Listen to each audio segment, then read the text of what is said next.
नमस्कार। Online class में आप सभी का स्वागत है। आज हम संदेह पाठ के शेष भाग की व्याख्या समझाएंगे।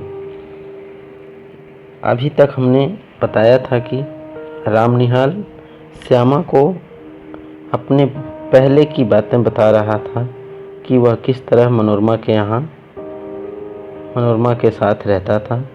आगे स्वस्थ होकर बड़ी कोमलता से मोहन बाबू कहने लगे, तुम्हारा अपमान होता है, सबके सामने मुझे यह बातें न कहनी चाहिए। यह मेरा अपराध है, मुझे क्षमा करो मनोरमा।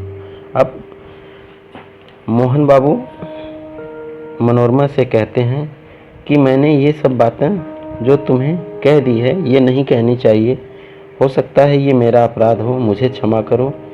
सचमुच मनोरमा के कोमल चरण मोहन बाबू के हाथ में थे और उन्होंने क्या किया, झुककर मनोरमा के कोमल चरणों को अपने हाथों में ले लिया। वह पैर छुड़ाते हुए पीछे खिसकी। मेरे शरीर से उसका स्पर्श हो गया। वह क्षुब्ध और संकोच से उपचुभ रमणी जैसे किसी का आश्रय पाने के लिए व्याकुल हो गई थी। मनोरमा ने दीनता से मेरी ओर देखते हुए कहा, आप देखते हैं ना। और अब वो बता रहा है कि किस तरह से मनोरमा मोहन बाबू से अपना पैर छुड़ाते हुए पीछे खिसकी, और जब वह पीछे खिसकी तो अचानक मनोरमा का शरीर रामनिहाल के शरीर से स्पर्श हो गया और वह क्षुब्ध और संकोच में आशा और निराशा के भाव से इधर उधर होने लगी और ऐसा लग रहा था कि जैसे वह व्याकुल होकर किसी का आश्रय चाहती है।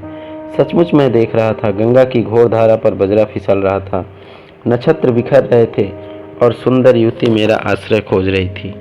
अपनी सब लज्जा और अपमान लेकर वह दुर्बह संदेह भार से पीड़ित स्त्री जब कहती थी, आप देखते हैं ना, तब मानो मुझसे प्रार्थना करती थी कि कुछ मत देखो, मेरा व्यंग उपहास देखने की वस्तु नहीं है। और रामनिहाल बता रहा है कि जब वह इस तरह से देखता है कि गंगा की घोर धारा में बजरा जो है फिसल रहा है और नक्षत्र जो तारे हैं आकाश में वो बिखर रहे हैं, एक सुंदर युवती मेरा आश्रय खोज रही थी। और वो बता रहा है कि मनोरमा जो है उसका आश्रय खोज रही थी।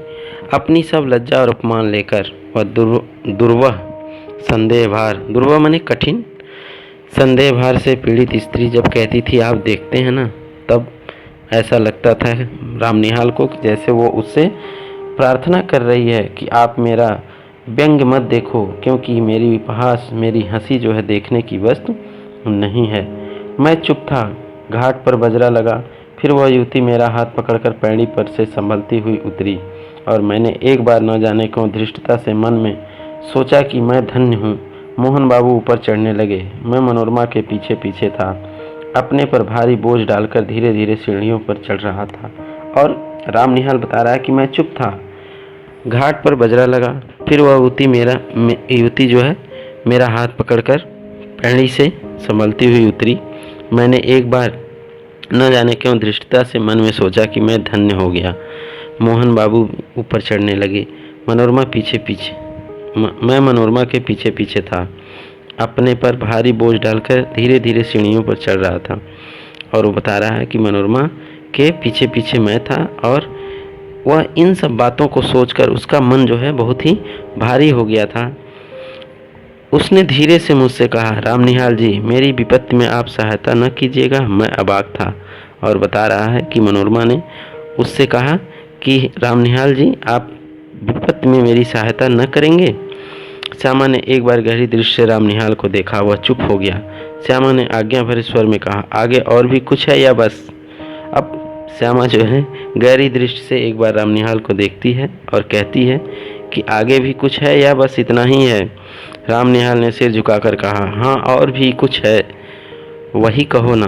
और श्यामा कहती है कि अगर है तो कुछ कहो।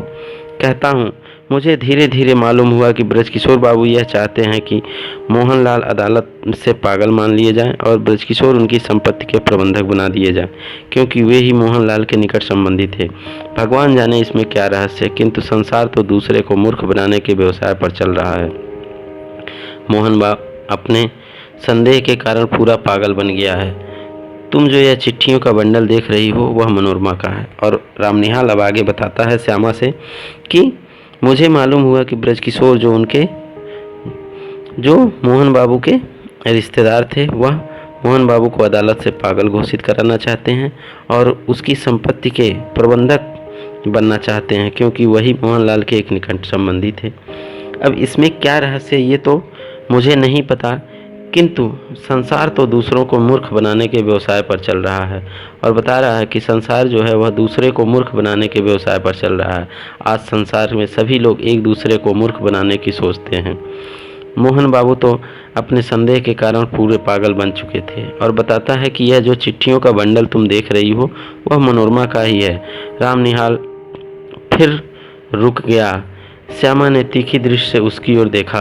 राम निहाल कहने लगा, तुमको भी संदेह हो रहा होगा, सो ठीक ही है, मुझे भी कुछ संदेह हो रहा है। मनोरमा क्यों मुझे इस समय बुला रही है? अब राम निहाल थोड़ा रुक गया, फिर वो कहता है कि तुमको संदेह हो रहा होगा, सो ठीक ही है, मुझे भी कुछ संदेह हो रहा था। मनोरमा क्यों मुझे इस समय बुला रही है, ये मैं समझ नहीं पा रहा हूँ। अब श्यामा ने हंसकर क्या कहा, तो क्या तुम समझते हो कि मनोरमा तुमको प्यार करती है और वह दुष्चरित्रा है? अब श्यामा कहती है कि क्या तुम, राम निहाल से कहती है कि क्या तुम ये समझ रहे हो कि मनोरमा तुमको प्रेम करती है, तुमसे प्यार करती है और वह दुष्चरित्रा है? दुष्चरित्रा मतलब बुरे चरित्र वाली स्त्री। छी राम निहाल, यह तुम क्यों सोच रहे हो? देखूं तो हाथ में यह कौन सा चित्र है, क्या मनोरमा का ही है? और राम निहाल जो लिफाफे से एक चित्र जो है निकाल कर अपने हाथ में लिया हुआ था, वह उसको देखना चाह रही थी कि यह किसका है। कहते कहते श्यामा ने राम निहाल के हाथ से चित्र ले लिया। उसने आश्चर्य भरे स्वर में कहा, अरे यह तो मेरा ही है, तो क्या तुम मुझसे प्रेम करने का लड़कपन करते हो? अब वो बताती है कि अरे यह तो जो तस्वीर है, जो चित्र है, वो मेरी है, तो क्या तुम मुझसे प्रेम करते हो, मुझसे प्रेम करने का लड़कपन करते हो? यह अच्छी फांसी लगी है तुमको। मनोरमा तुमको प्यार करती है और तुम मुझको। मन के विनोद के लिए तुमने अच्छा साधन जुटाया है, तभी कायरों की तरह यहाँ से बोरिया बंधना लेकर भागने की तैयारी कर ली है और कह रही है कि अच्छा तुमने अपने विनोद के लिए, अपने आनंद के लिए, अपनी खुशी के लिए अच्छा साधन जुटाया है कि मनोरमा तुमको प्रेम करती है और तुम मुझको प्रेम करते हो। मन के विनोद के लिए तुमने अच्छा साधन जुटाया है। अच्छा, तभी इसीलिए तुम यहाँ से एक कायर की तरह अपना बोरिया बंधना लेकर भागने की तैयारी कर लिए। राम निहाल हतबुद्धि अपराधी सा श्यामा को देखने लगा और जब जैसे उसे कहीं भागने की राह ना हो, और जब श्यामा ने उसके हाथ से चित्र लेकर देख लिया तो वह अपने को एक अपराधी समझने लगा और ऐसा लगा कि जैसे उसे भागने की कोई राह नहीं मिल रही है। श्यामा दृढ़ स्वर में कहने लगी, निहाल बाबू, प्यार करना बड़ा कठिन है, तुम इस खेल को नहीं जानते, इसके चक्कर में पड़ना भी मत। हाँ, एक दुखिया स्त्री तुमको अपनी सहायता के लिए बुला रही है, जाओ उसकी सहायता करके लौट आओ, तुम्हारा सामान यहीं रहेगा, तुमको अभी यहीं रहना होगा, समझे? अभी तुमको मेरी संरक्षता की आवश्यकता है। उठो, नहा धो लो, जो ट्रेन मिले उससे पटना जाकर ब्रजकिशोर की चालाकियों से मनोरमा की रक्षा करो और फिर मेरे यहाँ चले आना। यह सब तुम्हारा भ्रम था, संदेह था। राम निहाल धीरे से उठकर नहाने चला गया और श्यामा बताती है, दृढ़ स्वर में कहने लगी, एक आदेशात्मक रूप में वो कहती है कि निहाल बाबू, प्यार करना कोई खेल नहीं होता, ये बहुत कठिन रास्ता है और तुम इस खेल को नहीं जानते, इसके चक्कर में पड़ना भी मत। और हाँ, एक दुखिया स्त्री तुमको अपनी सहायता के लिए बुला रही है, तो जाओ उसकी सहायता करना और तुम्हारा सामान यहीं रहेगा, तुम अपना सामान लेकर नहीं जाओगे, जाओ उसकी सहायता करना और फिर यहीं वापस चले आना, समझे? अब क्योंकि तुमको अभी मेरी संरक्षता की आवश्यकता है। उठो, नहा धो लो और जो ट्रेन मिले उससे पटना जाकर ब्रजकिशोर की चालाकियों से मनोरमा की रक्षा करना और फिर मेरे यहाँ चला आना। यह सब तुम्हारा भ्रम था, संदेह था। राम निहाल धीरे से उठकर नहाने चला गया और वो बताती है कि यह जो कुछ भी अभी तक तुमने सोचा था वह अन्य कुछ नहीं था, बल्कि यह एक भ्रम था, एक संदेह था जो तुम आज तक अभी तक सोचते हुए थे। और जाओ नहा लो। वह उठकर नहाने चला गया। धन्यवाद।